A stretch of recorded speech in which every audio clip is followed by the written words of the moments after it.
Hello everyone आपण समस्त को नमस्कार स्वागत करुच्ची आपण मान को सरज Shiv daily update YouTube channel को।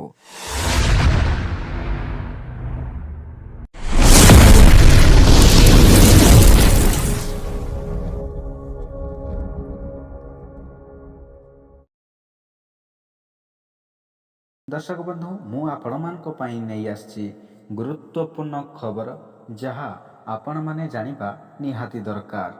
ताहले आ डेरी काहेकि आसंतु से खबर उपरे नजर पकेइबा। सकाळु सकाळु वर्षा 24 घंटारे आहुरी घांटिब एही सबु जिलाकू सतर्क बाणी।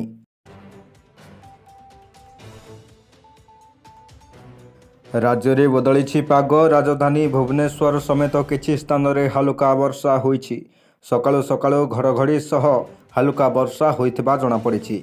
पाणीपाग विभागर आकलन अनुसार 23 तारिख जाए रहिबो वर्षार प्रभाव।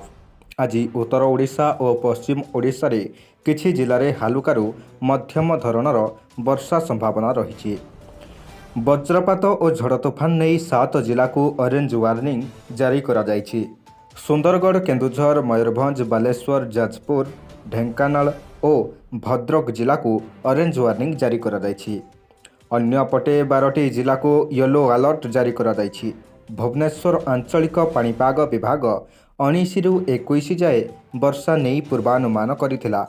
एहारी भितरे वर्तमान 9 जिला को वार्निंग मध्य दिया जायछि। आसंता 24 घंटारे झड़ वर्षार संभावना रहिथिबा बेले 9 जिला को वार्निंग जारी करा जायछि।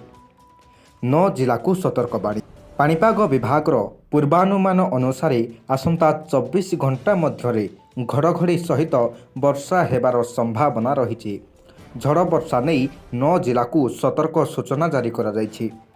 वर्षा सहित पड़िबो कुआपथर। घड़घड़ी सहित कुआपथर वर्षा नहीं 3 जिला को ऑरेंज वार्निंग जारी करा जायछि। केन्दुझर, मयूरभंज, बालेश्वर को चेतावनी दिया जायछि। एहा सहित 40 ରୁ 50 किमी बेगरे पवन बहिपारे बोली पूर्वानुमान करा जायछि। झड़ वर्षा नहीं 6 जिला को येलो वार्निंग जारी करा जायछि।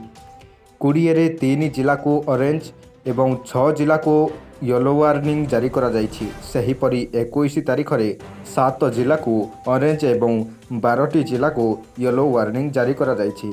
अन्यपटे 22 और 23 तारिख मध्यरे उत्तर और उपकूल रे वर्षा संभावना रही। इए थिला आजिर संपूर्ण पाणीपाग सूचना।